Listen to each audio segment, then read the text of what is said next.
Start. जय Hind all of you. आज हम हिंदी सब्जेक्ट में पाठ 5 पढ़ेंगे। इस पाठ का नाम है गलता लोहा, है ना। पाठ का नाम क्या है? गलता लोहा। यह एक कहानी है ना। गलता लोहा क्या है? एक कहानी है जो लेखक शेखर जोशी द्वारा लिखी गई है ना। अब इस कहानी में कौन कौन से पात्र है मैं आपको बताऊंगी। कि कहानी में मोहन नाम का एक लड़का है जो पुरोहित का पुत्र है। किसका पुत्र है? पुरोहित। और पुरोहित का नाम क्या है? वंशीधर। पुरोहित का नाम क्या है? वंशीधर। अब नेक्स्ट है इसमें घनराम, है ना। घनराम मोहन का मित्र है। घनराम कौन है? मोहन का मित्र। और घनराम के पिता का नाम क्या है? गंगाराम, है ना। घनराम के पिता का नाम क्या है? गंगाराम। मोहन के पिता का नाम क्या है? बंशीधर, है ना। अब इसके अंदर एक त्रिलोकसिंह है। त्रिलोकसिंह जो मास्टर है, शिक्षक है। इस कहानी में शिक्षक है। और रमेश जो है एक संपन्न परिवार का व्यक्ति है जो लखनऊ में रहता है। इस तरह के ये इसके पात्र है, कैरेक्टर है। अब यह कहानी गांव में ली गई, गांव से ली गई है। और यह कहानी में 2 मित्र हैं, है ना। मित्रों के नाम क्या है? मोहन और घनराम। ये दोनों मित्र है। तो कहानी शुरू होती है कि मोहन जो है वो अपना हसुआ यानी दराती लेकर अपने खेत पर जाने लगता है। अब उसके जो पिता है वंशीधर, वो एक पुरोहित है। पुरोहित का काम क्या होता है? पूजन पाठ करना, है ना, यज्ञ हवन करवाना। लेकिन जो वंशीधर थे वो बुजुर्ग हो चुके थे, है ना। तो बुजुर्ग होने के कारण वो अपना काम ठीक से कर नहीं पाते थे। अब जो मोहन उसका बेटा है वो उसके जो पूजन पाठ के काम में कोई मदद नहीं कर पा रहा था, क्योंकि जो मोहन है उसको इस काम में कोई नॉलेज ही नहीं था। पूजन पाठ का कोई नॉलेज ही नहीं था। तो इसलिए वो अपने जो दराती को लेकर अपने खेत पर जाता है। अब जब खेत पे घास काटने लगता है तो उसे लगता है कि मेरी जो दराती है उसमें धार नहीं है ना। अब जब धार नहीं है तो वो घास ठीक से कट नहीं पा रही थी जल्दी। तो वो अपने जो दोस्त था घनराम, तो घनराम का काम क्या था? लोहे का, है ना। लोहे की वो दराती बनाता था और दूसरे औजार भी बनाता था। तो लोहे का काम करता था। तो मोहन अपने दोस्त की दुकान पर जाता है ना। दुकान पर जाता है तो मोहन उसकी दोस्त की दुकान पर जाकर बैठ जाता है। अब मोहन क्या था? एक उच्च कुल का था, ब्राह्मण का बेटा था, मतलब उच्च कुल का। और जो घनराम था वो नीची जाति का था। तो उनमें बहुत अंतर था। अब पहले के लोग बहुत इस अंतर को मानते भी थे। तो दोनों दोस्त जब मिल जाते हैं तो उनको अपनी पुरानी जो बचपन की बातें होती है वो याद आती है ना। बचपन की पुरानी बातें वो करने लगते हैं। जैसे अपन भी कोई दोस्त से मिलते हैं तो बात करने लगते हैं ना, तो वो दोनों बातें करने लगते हैं। तो जो मोहन था वो अपने दोस्त से पूछता है कि अरे घनराम, क्या जो त्रिलोकसिंह जो हमारे मास्टर जी थे वो अभी जीवित है या गुजर गए हैं? उनकी मृत्यु हो गई है। तो घनराम बोलता है कि उनको गुजरे हुए 1 वर्ष हो गया है ना। तो फिर दोनों बातें करते करते बोलता है घनराम कि मोहन, तू तो मास्टर जी का वो चहेता छात्र था। चहेता क्यों था? क्योंकि मोहन जो था वो पढ़ने में बहुत होशियार था, है ना। बचपन में मोहन पढ़ने में बहुत होशियार था, है ना। कोई सा भी सवाल होता, कोई सा भी प्रश्न होता, वो तुरंत उसका आंसर दे देता था। तो मास्टर जी ने पूरे स्कूल की मॉनिटरिंग करने के लिए उसको सौंप दी थी। पूरा स्कूल का उसको मॉनिटर बना दिया था, है ना। सुबह से लेकर जो भी दिनचर्या होती थी मोहन ही करवाता था। मोहन जब सुबह स्कूल आता तो प्रार्थना उसी के द्वारा की जाती थी। फिर अगर कोई बच्चे को कोई सा सवाल नहीं आ पाता तो मास्टर जी क्या कहते? जब मोहन से पूछ लो, है ना। और अगर कोई सा बच्चा अगर कोई गलती करता, आंसर नहीं बताता, तो मोहन को उन्होंने ये अधिकार भी दे दिया था कि उसको वो सजा भी दे, है ना। मास्टर जी कहते चलो इसके कान पकड़ो, तो वो कान पकड़ता। इसको छड़ी लगाओ तो वो छड़ी लगाता था। मतलब मास्टर जी ने उसको सारा काम सौंप दिया था, क्योंकि मास्टर जी को पता था कि यह बच्चा बहुत ही होशियार है। और वो उसके पिता से भी कहता था कि ये तुम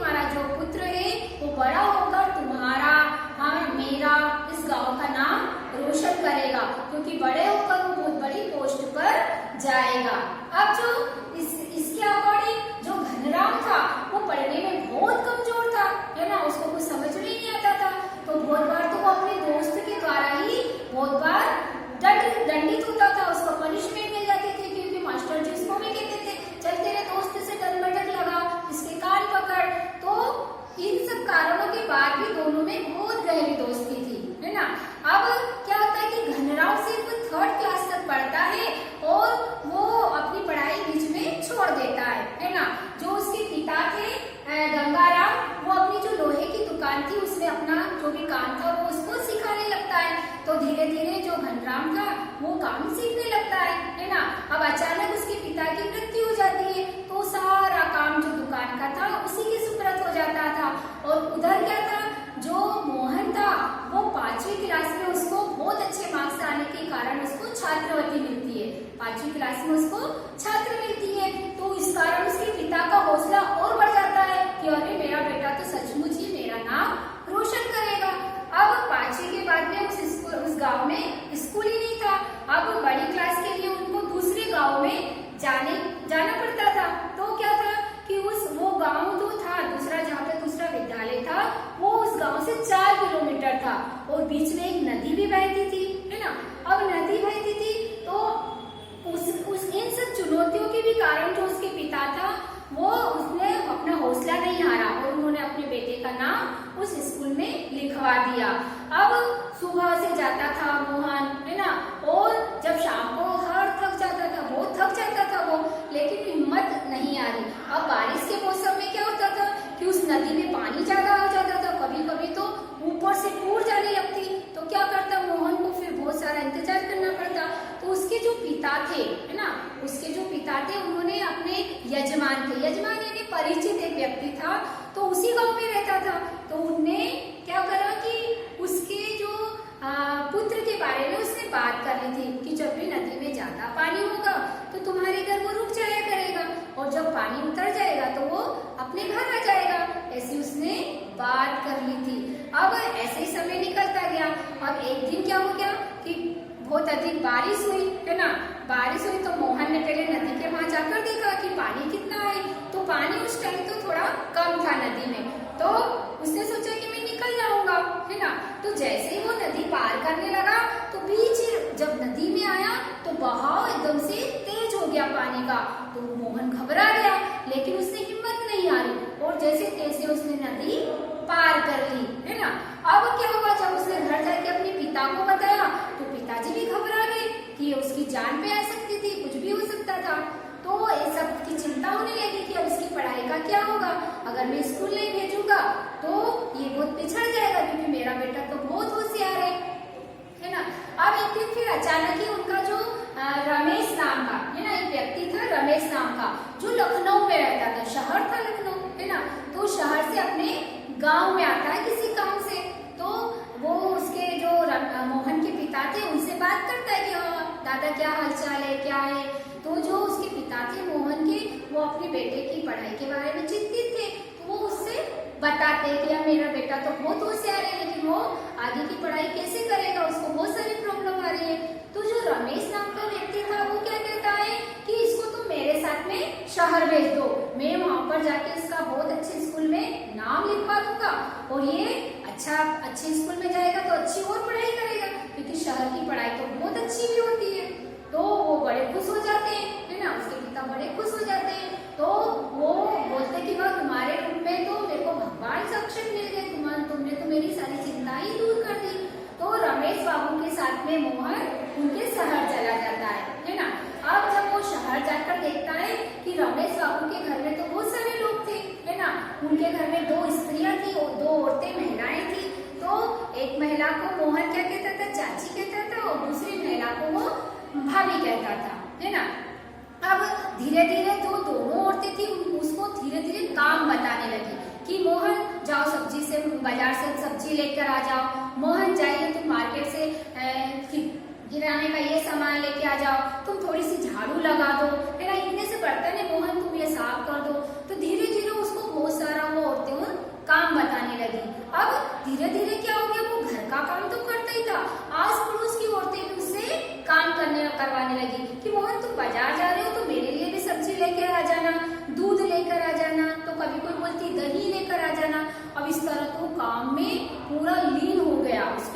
पढ़ाई करने का तो समय ही नहीं मिलता, है ना। अब उस जो रमेश बाबू ने बोला था कि मैं इसका नाम बहुत अच्छे स्कूल में लिखवा दूंगा, लेकिन उसका अपोजिट होता है ना। वो छोटे से एक स्कूल में उसका नाम लिखवा देते, है ना।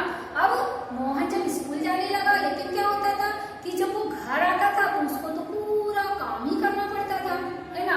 और स्कूल भी इतना छोटा सा था, वहाँ पर पढ़ाई भी नहीं हो पाती थी। तो क्या हुआ कि जो काम का बोझ था, पूरी तरह थक जाता था। वो जो घर के लोग थे ना, उसके साथ में एक नौकर जैसा व्यवहार करने लग गए थे। उसकी कोई वैल्यू नहीं थी उस घर में, सिर्फ एक नौकर है और इससे मुझे हमको काम करवाना है, पढ़ाई वढ़ाई का कोई महत्व नहीं था, है ना। अब धीरे धीरे क्या हुआ कि वो पढ़ाई से दूर होता गया, है ना। अब जब गर्मी की छुट्टी होने होती थी तो कभी तो उसको गाँव भेज देते थे, लेकिन कभी तो रमेश बाबू उसको गाँव ही नहीं भेजते थे, है ना। तो पूरी तरह वो काम में हो गया, तो उसने पढ़ाई पे अपना ध्यान भी कम होने लगा। जो एक गांव का बहुत होनहार बच्चा था, वो शहर आके बिल्कुल नीचे स्तर पर पहुंच गया, है ना। अब धीरे धीरे उसकी पढ़ाई का लॉस होने लगा।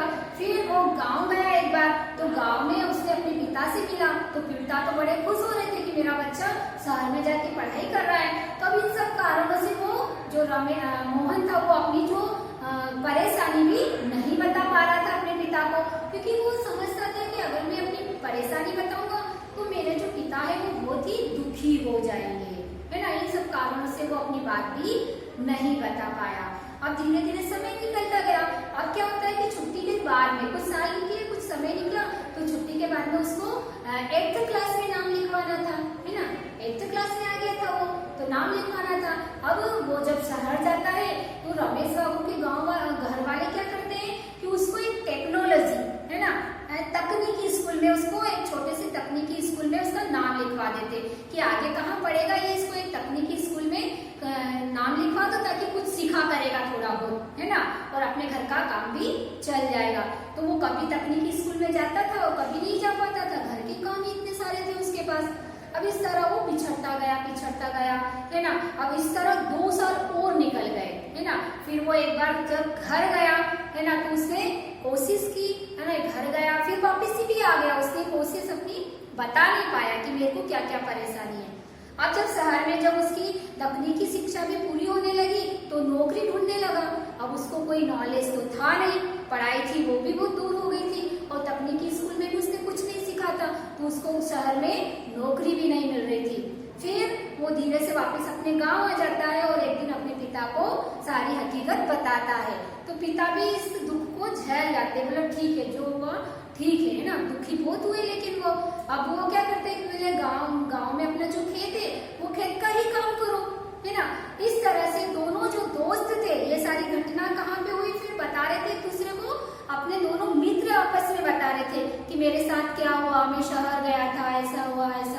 वो दोनों जो बच्चे थे, दोनों मित्र थे, आपस में बातें कर रहे थे। इस तरह दोनों ने अपनी आपस की बातें खत्म की, और इतने में ही जो घनराम था उसने उसकी दराती में धार लगा दी और बोला कि दोस्त तुम्हारी दराती में धार लग गई। लेकिन मोहन तो चुपचाप बैठा ही रहा, ऐसा लग रहा था मानो उसको कहीं पर भी जाने की जल्दी नहीं हो, है ना। दोनों मित्र थे, आपस में बातें कर रहे थे। तो इतना ऊंच नीच होते हुए भी एक पुरोहित का लड़का था और एक नीची जाति का लड़का था, लेकिन दोनों में बहुत ज्यादा मित्रता होने के कारण वो उन्होंने आपस में सारी बातें भी की। अब मोहन तो वहीं बैठा रहा, लेकिन घनराम था, उसको तो और भी सारा काम करना था।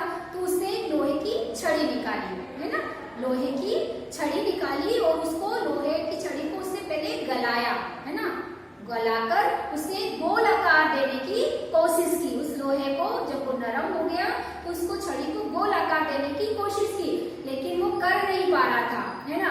तो मोहन देख रहा था कि कितनी देर से मेरा दोस्त परेशान हो रहा है और गोल आकार नहीं दे पा रहा है, और मोहन तुरंत उठा और उसने अपने दोस्त की मदद की और तुरंत उसको गोल आकार दे दिया। इस तरह की ये कहानी थी। ओके, बाय, जय हिंद।